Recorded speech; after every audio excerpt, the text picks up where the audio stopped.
BitTorrent, the file-sharing king that helped billions of people to access almost everything for free, the tech we all used, is now in the blockchain world. They planned to disrupt the crypto landscape with their solid technology and be the king.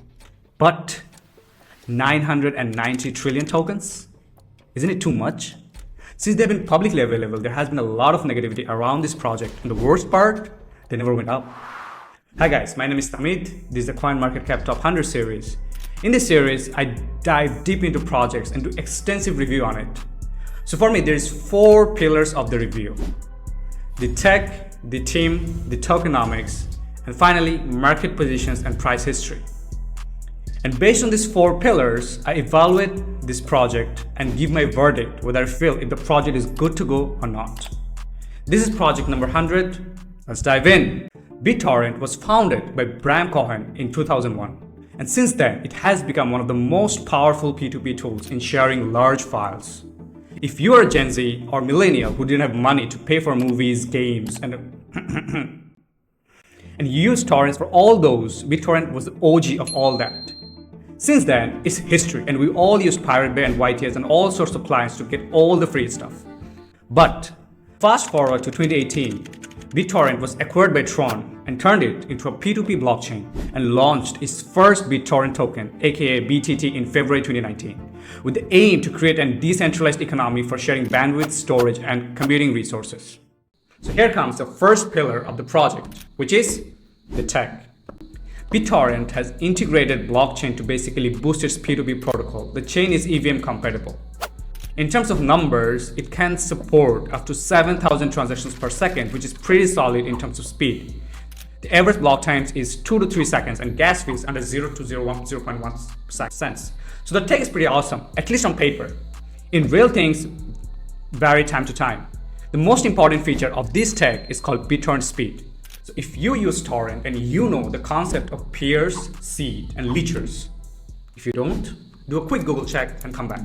Basically, peers are that kind of people who hold that particular data you want to download and are open to share through BitTorrent. And you can pay BTT tokens for faster downloads.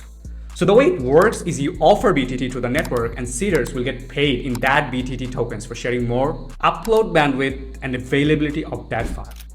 As you are downloading the file, BTT token will be sent in microtransactions to seeder who are uploading to you, and it creates a solid market-like mechanism on paper. And the best part is it will find seeders who accept BTT and put them in front of you and basically prioritizes you. I think the tech is cool, but I don't know how many people would pay for this thing in a large picture. Because whoever is the target audience of BitTorrent, generally they like free stuff and they don't want to pay for anything. That's the whole point, because if you look at the average volume, which coming in a minute, is not that exciting and proves my point. Because there's this rumor in this market, somebody just wanted to exploit the popularity of this name. But meh, it didn't work. Now, let's talk about the team as he's on the line. As I said earlier, the founder of this legendary tech is Bram Cohen, who was a renowned software engineer. He made the original BitTorrent protocol, which became so big since 2004-2005.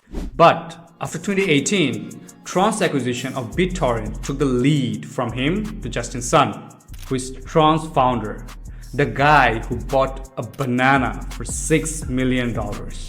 And he did the integration of blockchain with this technology. Sun has a huge influence on the crypto space.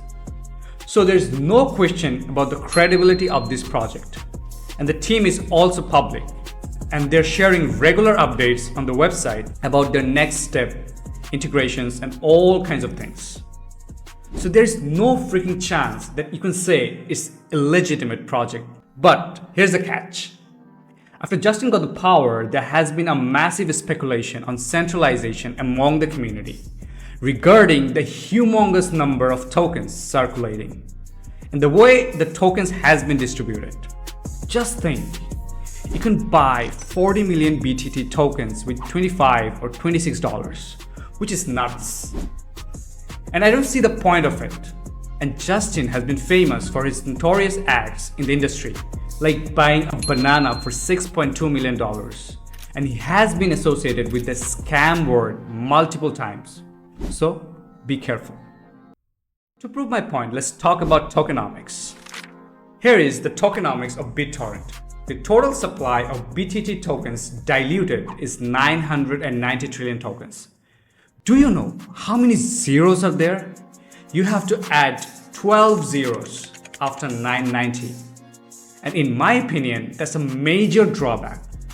This is huge red flag when talking about a project. This means even with a low per token price, the sheer volume can make price appreciation very, very hard.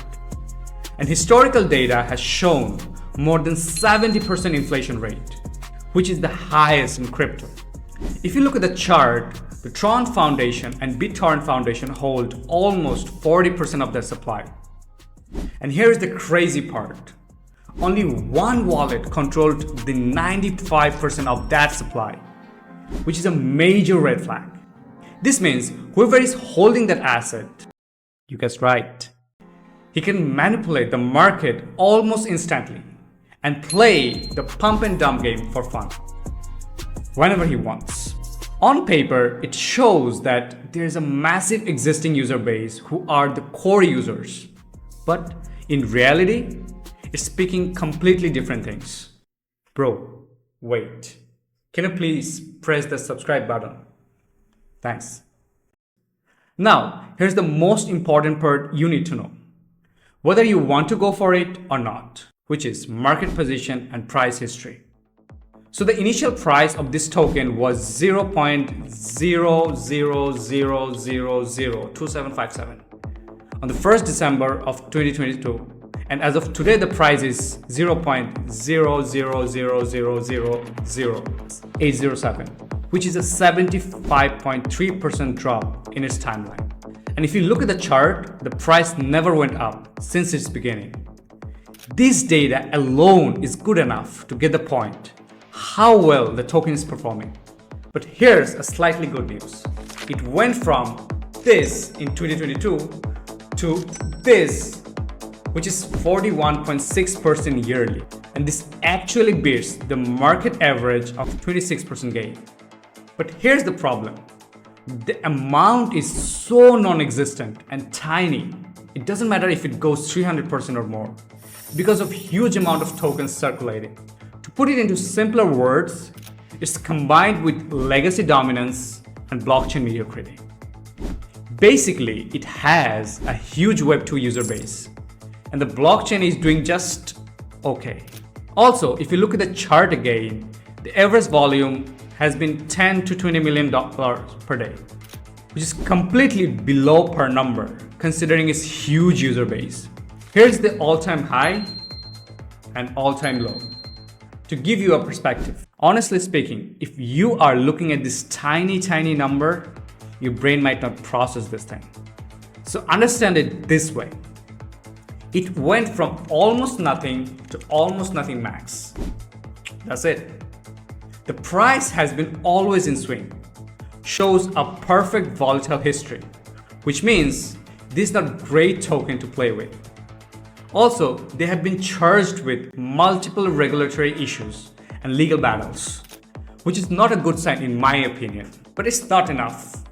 It's facing a serious competition from Polygon, Filecoin, and Arbitrum.